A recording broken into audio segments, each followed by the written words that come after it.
2020년 8월 23일과 24일에 있었던 제 인생이 완전 뒤집어지는, 완전 뒤바뀌는 어마어마한 그 체험에 대해서 말씀드려야겠어요.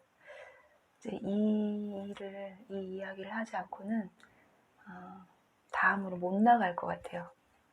그냥 이것을 없던 일로 그냥 조용히 넘기면서 어떤 영상을 찍어도 구멍이 뻥 날 것 같아서 그냥 말씀드릴게요. 그 23일은 제가 친정엄마 요양병원에 보낼 수도 있다는 그 상황에서 큰언니 집에 있는 누워 계신 엄마를 보고 온 날이었어요. 22일에 가서 23일에 제가 집으로 돌아왔는데 엄마가 식사도 못 하시고 침대에 누워 계신데 한쪽에 마비가 왔더라고요. 그래서 식사를 못 하시더라고요. 겨우 죽 한두 숟가락? 그래서 이제 큰언니, 큰오빠, 주변 사람들 말은 이제 집에서 이렇게 모시면 식사를 못 하시니까 그냥 돌아가신다는 거죠. 그래서 요양병원, 결국엔 요양병원으로 이제 가셨는데, 그때는 엄마가 그렇게 식사도 못하고 누워 계신 지 한 5일 정도 되는 날이었어요. 제가 20일 토요일날 가서 엄마 옆에서 잤는데 계속 아야야야 하시더라고요. 아랫배를 만지면서. 엄마가 변비가 심했는데 이제 기저귀도 그때가 처음 찬 거예요, 엄마가. 근데 엄마 기저귀다 그냥 소변도 대변도 싸셔야 돼요 이렇게 했는데도 익숙치 않은지 힘들어 하셨고,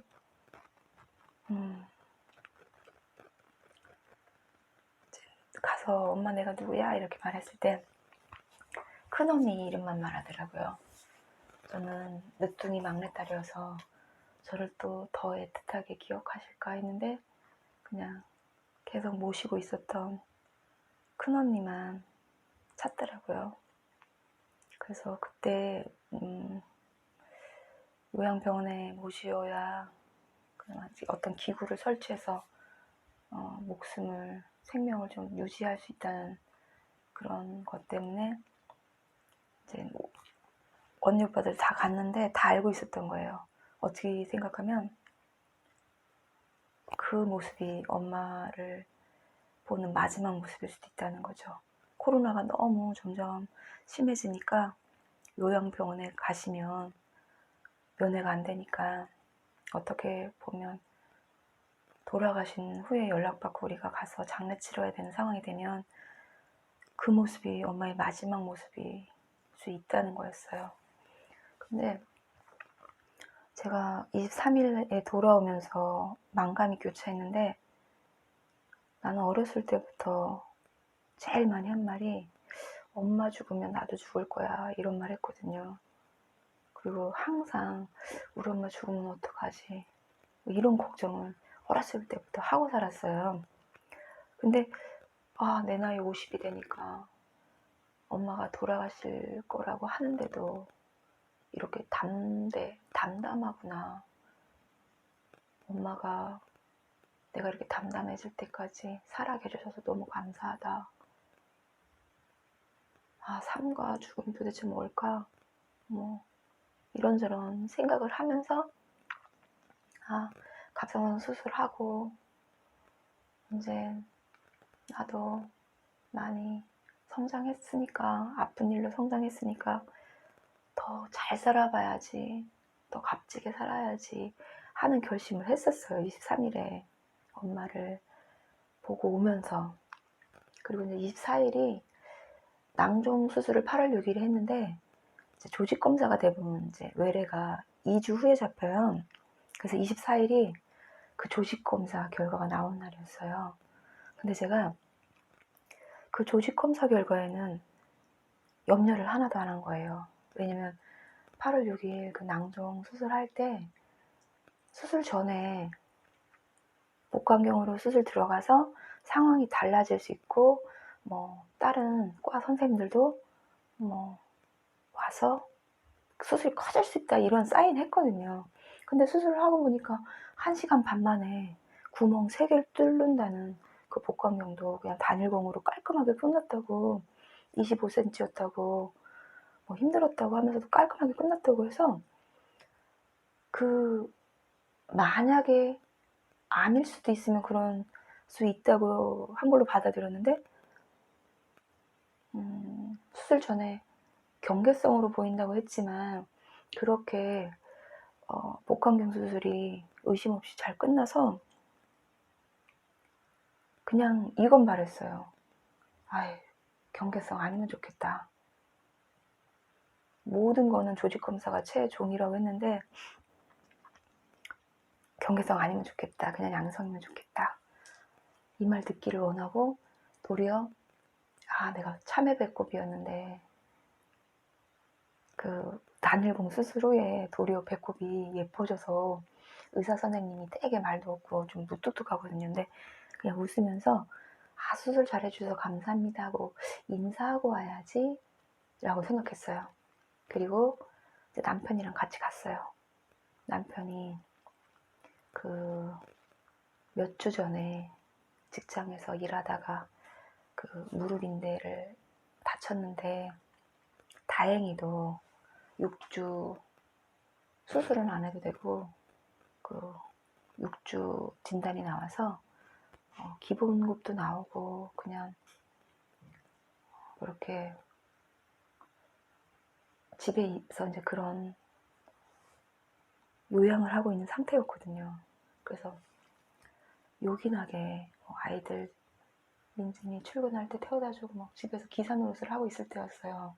그래서 그날도 병원에 같이 갔고 남편은 대기실에 기다렸고 저는 그 기다리다가 이제 진료실에 들어갔죠. 이제 의사가 좀 바쁜지 막 자기 일 보다가 내 기록을 찾더라고요. 컴퓨터 화면에 이제 내 기록이 딱 떴는데 저는 아무것도 안 보이는데 그 의사는 결과가 안 좋네요 이러는 거예요. 그래서 뭔 소리지 했는데 그 세포에서 그 커다란 그 낭종을 어떤 식으로 수술하는 거냐면 처음에는 복강경으로 들어가서 그 물주머니를 좀 배꼽 가까이 쭉 잡아당겨서 물을 좀 뺀대요. 액체를 빼고 나서 크기가 줄어들면 비닐팩을 넣어서 두른 다음에 그걸 잘게 잘게 쪼개서 그런 다음에 이제 꺼내는 게 그 복강경 수술이라는 거예요. 근데 이제 잘게 잘게 쪼개서 이제 조직 검사를 했는데 그 조직에서 암세포가 나왔다는 거예요. 그러니까 암세포가 나왔다는 거예요. 그래서 저는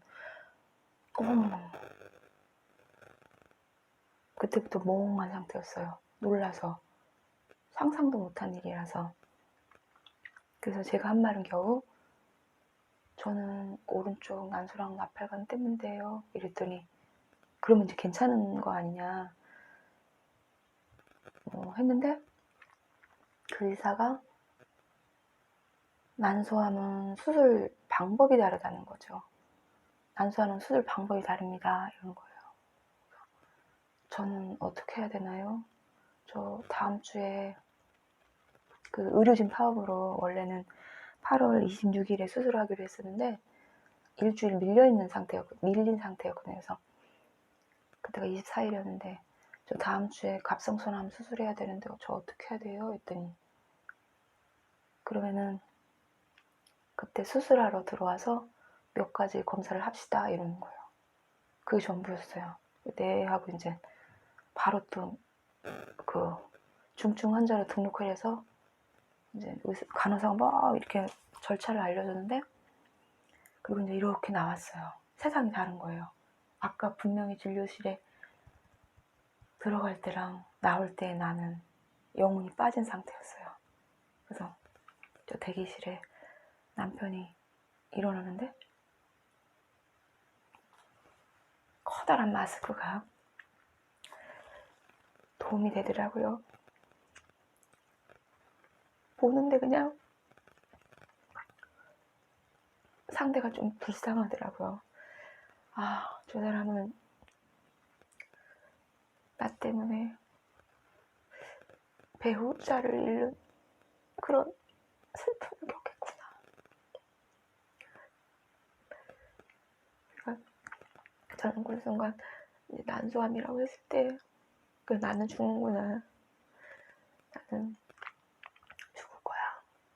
왜냐면 제가 그때 난소에 낭종 생겼을 때 생겼다고 했던 그 몇 달 전부터 네이버 검색을 되게 많이 했거든요.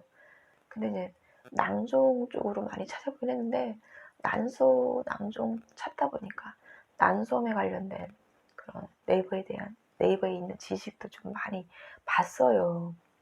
유튜브 난소암에 관련된 영상도 봤어요. 왜냐면 난소, 낭종, 난소암 이렇게 찍은 방송이 많아서 그냥 난소, 낭종 궁금해서 찾다 보면 난소암도 나왔거든요. 근데 굉장히 난소암이 어마어마하게 무서운 암이에요. 그래서 난소암이라고 하는 순간 그냥 나는 이제 죽는구나. 그냥 죽지도 않고 고통받다 죽겠구나. 이런 생각이 들었어요. 그래서 남편이 뭘 했냐고 묻는데 그냥 경계성이래. 그냥 다음 주 수술하러 들어와서 몇 개 검사해야 된대. 이렇게 말했어요. 그리고 그 얘기를 아무데도 말 안 했어요. 왜냐면 갑상선암은 아니었는데 난소암은 입 밖으로 꺼내기가 너무 무서운 거예요. 그래가지고 한 가족들한테는 5개월까지는 숨겼어요. 근데 이제 화요일에 그래도 누구한테 말하니까 좀 편해졌는데 그게 누구한테였냐면 희한하게도 마음 공부를 하고 이렇게 영성적인 걸 자꾸 빠져들다 보니까 그런지 희한하게도 몇 달 전부터 내 주변에 많이 아픈 사람들이 다가왔어요. 많이 아픈 사람들이 이렇게 가까이 이렇게 왔었어요. 근데 이제 학부모 중에 유방암 굉장히 큰 수술을 하고 최근에 귀 쪽에 종양이 있다고 해서 막 수술 앞두고 있는 그 엄마가 있는데 그 엄마하고도 이렇게 그냥 낭종 수술했는데 조직검사 내일 24일날 나와요 이런 얘기만 했을 뿐인데 갑자기 이제 그 다음날 그 학부모가 선생님 조직검사 결과 나왔어요 했는데 제가 이제 그때 얘기한 거예요. 문자였는데 저 난소암이래요. 이렇게 다음 주에 가서 몇 개 찍어봐야 돼요. 아무한테도 말 못했어요. 이렇게 그래서 위로 그쪽에서 걱정 마세요 이렇게 했는데도 친한 친구도 있고 많은 사람이 있는데도 왠지 내 마음을 모를 것 같아서 말을 못 하겠더라고요. 아파본 그 사람한테 털어놓고 나니까 조금 마음이 위안이 됐어요. 그럼 이렇게 끙끙 이제 앓다가 목요일에 저녁을 먹는데 큰딸 아이가 엄마는 엄마는 경계성인데 그거 괜찮은 거지? 이렇게 물어봤을 때 제가 이제 그때 눈물을 또 질질 흘리면서 사실 나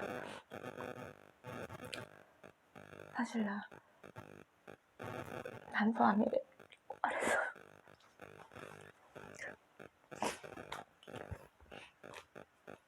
분위기가 갑자기 그냥 얼음처럼 변했죠. 근데 이제 사라이가 몇 끼냐는 거예요. 그래서 대부분 네이버나 뭐 이런 거 찾아봐도 암이라고 하면 몇 끼가 되게 중요한데 모르잖아요. 그래서 나도 몰라. 몇 개 찍어봐야 되는데 너무 답답한 거예요. 몇 개인지 나도 모르니까. 그래서 이제 그 다음날 병원에 전화해서 의사하고 통화는 못해요. 그냥 메모를 전달하고 그 메모, 의사가 말한 메모를 또 내가 전달받는 식인데 제가 이제 그 산부인과 전화해서 누구누군데 내가 몇 개인지 알고 싶다라고 했는데 이제 한두 시간 후에 이제 다시 전화가 왔어요. 그 메모를 전해드렸는데 아직은 모른다. 다음 주에 검사를 해봐야 한다고. 그래서 또 엄청 불안했어요. 그리고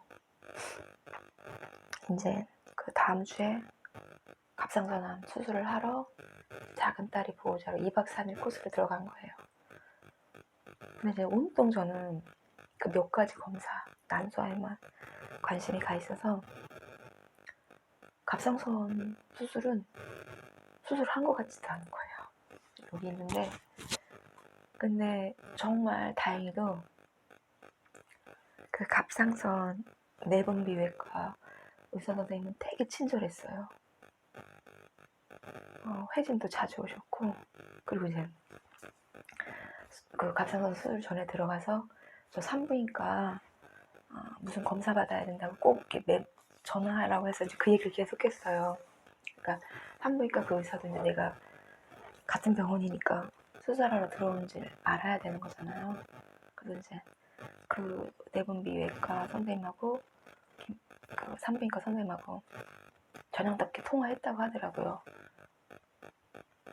그래서 내분비외과 선생님도 제가 이제 저 난소암 조직검사 결과 암세포가 발견됐대요. 뭐 했더니 자기 경계성인 줄 알았더니 난소암이라네요. 뭐 이렇게 말했더니 갑상선 수술이 더 중요한 게 아니라 난소암 쪽이 더 급한 거면 이렇게 통화해서 이제 그 치료 방향을 정해야 된다고 하더라고요. 그래서 이제 통화를 했나 봐요. 워낙 산부인과 그 의사 선생님이 바쁜 분이에요. 연세도 많고 그런 분인데 그래서 힘들게 통화했다고 하더라고요.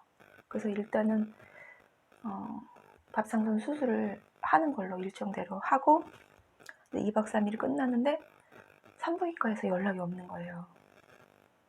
그래가지고 네, 둘째 딸은 가라고 했어요, 집에. 왜냐면 이제 산부인과 무슨 검사인지 모르지만 갑상선 목소리도 잘 나오고 갑상선 쪽은 뭐 몸이 아픈 게 아니었어요. 이쪽은 그냥 목이 좀 요만큼만 불편했지 뭐 갑상선 수술하고는 아무 문제가 없어서 그냥 혼자서 몇 가지 검사하고 할 테니 너는 집에 가라.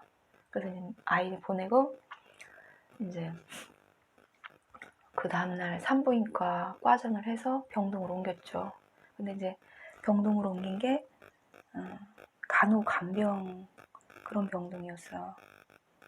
그래서 산부인과 그 병동으로 갔는데 그 병동이 바로 항암하러 오시는 분들이 이제 항암제 맞는 그 공간인 거예요. 5분이 다 6인실이었는데 나만 이제 산부인과 그 정밀 검사를 하고 있는 상황이었고 저는 그 기간을 잊을 수가 없는 거예요. 거의 일주일이었거든요. 왜냐면 의료진 파업이 막 그게 다 정점에 달았을 때였어요. 그래가지고 내가 몇 가지 검사를 분명히 몇 가지 검사만 하면 이제 되는 줄 알았어요. 그래서 한 펫CT라든지 몇 가지만 하면 당신이 이 상태니까 이렇게 되는 줄 알았는데 그런 얘기도 없이 청력 검사부터 하는 거예요. 그래서 아니 내가 왜 청력 검사를 하고 있지? 해서 청력 검사는 도대체 왜 하는 거예요? 하고 물어보면 나중에 항암제 중에 청력을 손실시키는 어떤 약이 있는데 그런 걸 대비해서 뭐 전후를 보기 위해서 뭐 한다는 거예요. 그러니까 그게 난소암 수술 전에 하는 정밀 검사인가 봐요. 긴급한 사람은 바로 수술로 하지만 그래서 저는 이 의사가 내가 갑상선 암 수술도 해서 그런지 나를 그냥 온전치 않은 사람으로 보나 보다. 내 몸에 암이 여러 개가 있을 거라고 의심하나 보다. 뭐 이렇게 생각한 거예요. 이름도 알 수 없는 몇 가지 검사. 별의별 검사를 다 했어요. 3가지가. 저는 3가지 정도만 하면 된다고 했는데 물론 PET도 찍었고 MRI도 찍었고 무슨 방광, 뭐 위, 뭐 이 난소 쪽 근처부터 시작해서 다 검사했던 것 같아요. 근데 되게 불안했어요. 그리고 의료진만 제대로 이렇게 운영이 되면 2박 3일에 끝나는 건데 의료진이 없으니까 겨우 하루에 1가지 검사하고 하루 기다리고 그래서 도대체 저는 검사가 언제 끝나나요? 몇 가지가 남았나요? 이것에 대답해 줄 사람이 없는 거예요. 너무 불안한 하루하루를 보냈어요. 정말 이제 그때는 스스로도 내 몸은 다 망가질 대로 망가졌나 보다. 갑상선 암도 있고 왜 난소에 암세포가 있을까? 내 몸에는 그러니까 스스로도 못 믿었어요. 내 몸을. 우리 아버지가 간경화로 들어가셨는데 난 간도 나쁠 수도 있어. 유방하고 관련이 있다는 난소 유방 뭐 갑상선이 연결돼 있던데 난 유방에도 뭐가 있을 수도 있어. 스스로 온몸이 또 아픈 것 같은 거예요. 다 내 몸에는 지금 암이 있나 보다. 막 퍼지고 있나 보다. 엄청 우울했어요. 난소암은 암인데 몇 개인지도 모르고 온갖 검사를 다 하는데 집에는 못 가고 이제 항암 환자들하고 쓰는 그 병실에서 첫날에 이제 식사를 하는 이제 워낙 우울한 상태에서 식사를 하는데 항암제를 맞다가 토하시더라고요. 밥 먹다가. 그리고 또 다 커튼 치고 있는데 이제 다 병실에서도 마스크 쓰고 있으라고 막 권할 때라서 커튼 치는데 막 울음소리가 들려요. 이렇게 화장실 가서 봤더니 젊은 새댁 정도로 보이는데 흐느끼면서 항암제 맞고 내 옆에 있는 환자는 정말로 너무너무 말랐는데 복수에 찬 물을 몇 시간 동안 빼면서 맞고 그때 이제 갑상선 여기만 수술해서 여기 스카프 메고 산부인과 병동 쪽으로 5개 휴게소가 있는데 밖에 나가서 그 예쁜 정말 가을이 너무너무 예쁜데 그 따뜻한 햇살하고 맑은 하늘을 보면서 나도 머지않아 저렇게 될 텐데 그냥 죽고 싶다. 이제 제 성향 중에 옛날부터 감당할 수 없는 일이 있을 때는 제가 좀 도피하는 성향이 있었거든요. 그래서 이제 아이 낳고 뭐 이렇게 어른으로 살면서는 없어졌다고 생각했는데 그 기질이 또 나오는 거예요. 나는 난소암을 감당할 수 없어. 나는 죽는 게 별로 안 무서워. 죽음 후에 이 영혼이 가는 곳이 있다고 믿어. 나는 그냥 지금 죽어도 여한은 없어.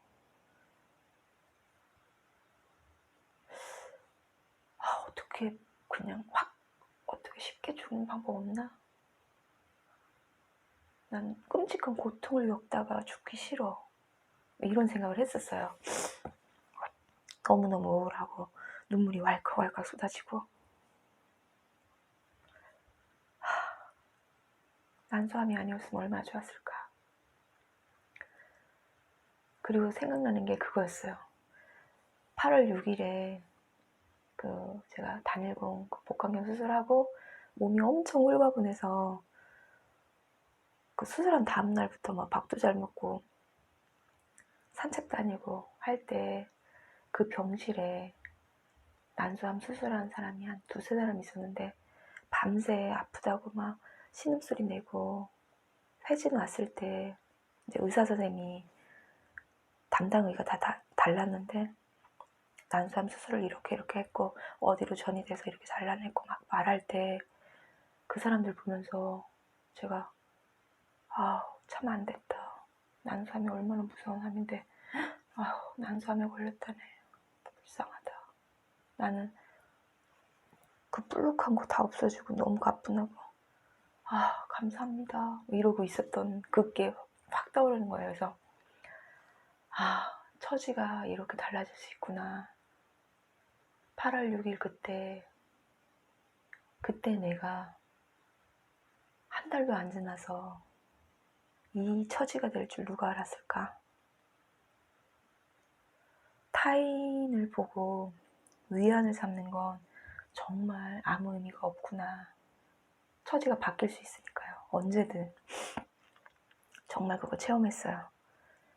그리고 그 산책길을 혼자 이렇게 걷는데 그때 연수하고 둘째 딸하고 이렇게 수술 마치고 회복하면서 이렇게 걸었을 때 암이란 딱지가 안 붙었을 때 내 마음이 얼마나 편했는지. 난소암이란 암 환자가 되고 난소암 환자가 되고 나서는 네이버나 뭐 이런 걸로 연예인들 소식 보고 뭐 이런 방송 같은 거 보면 이렇게 보이는 거예요. 뚱뚱하든 안 뚱뚱하든 예쁘든 어떻든 젊었든 늙었든 저 사람은 암에 안 걸려서 좋겠다. 저 사람은 저 나이가 됐는데 암을 한 번도 안 걸리고 저 나이가 됐다니 저 사람은 좋은 줄 아나? 뭐 이렇게. 그리고 또 이제 스마트폰에 저장된 그 옛날 카카오 스토리에 그 8월 23일까지 찍혔던 많은 사진, 암이라는 걸 모르고 있었을 때 내 표정, 24일 이후에는 할 말도 없고 의미가 없는 거였어요. 아무 의미가 없었어요.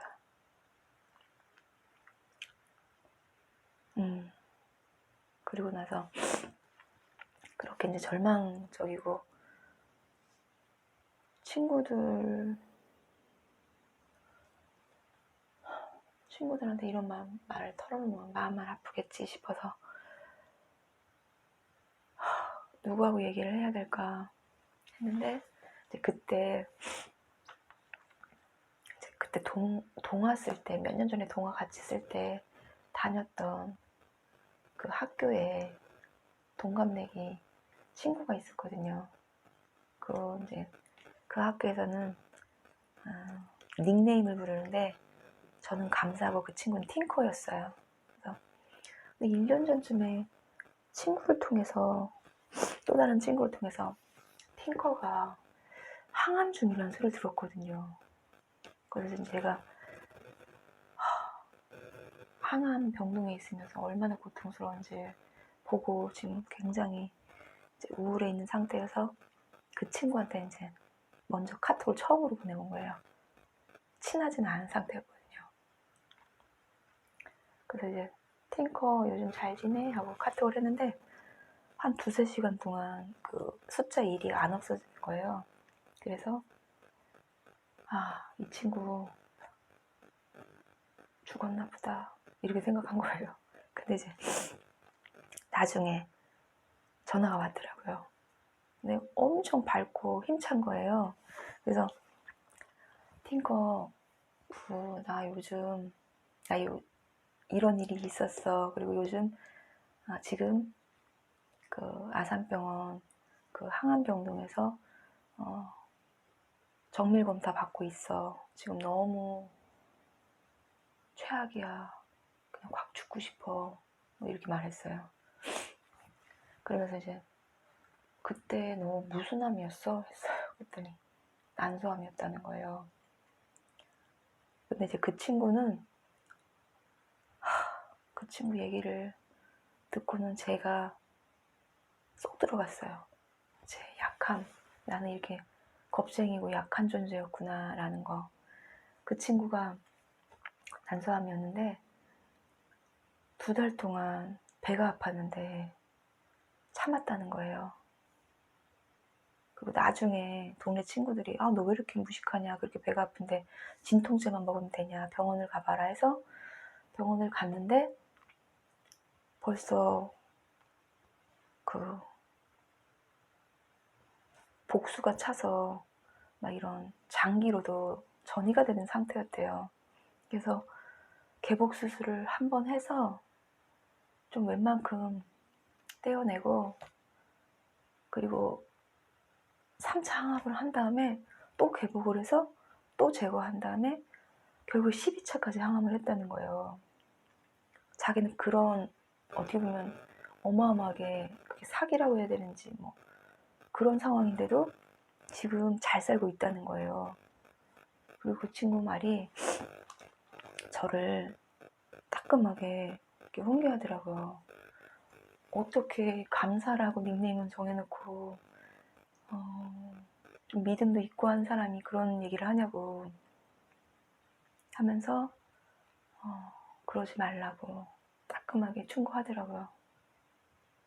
그리고 이제 팅커한테도 도움을 받았고, 그리고 사실은 그 일주일 동안 항암병동에서 2박 3일로 항암 마치고 가는 분, 5박 6일로 뭐 더 길게 맞는 분, 많은 분들이 오갔는데 저는 거의 일주일 있었으니까 오갔는데 제가 거기서 막 미래의 내 모습이 저 모습이야 라고 하면서 막 겁에만 질린 게 아니었어요. 사실은 거기서 본 게 있어요. 어떻게 보면 위대함? 사람의 위대함? 그 2박 3일로 맞고 가신 분이 밥 먹을 때도 힘들어하고, 분명히 항암 주사약 들어갈 때 그렇게 힘들어하던 분이 마치고 나니까 가발을 쓰고 일상복을 입고 가방을 메고 나가는데 그냥 일상에서 보는 그런 아줌마인 거예요. 누구의 엄마로, 누구의 남편으로, 누구의 아내로, 누구의 며느리로, 누구의 딸로 돌아가는 거예요. 그래서 그때 느낀 게 좀 많아요. 저렇게 힘들게 맞고 또다시 자기 삶을 살러 가는구나. 내 인생이 그냥 지금 병원에서 이렇게 부단한 채로 계속 이러진 않겠구나. 나는 저들에 비하면 너무 겁쟁이였구나. 나는 이론만 좀 빠삭하지. 모든 건 변한다.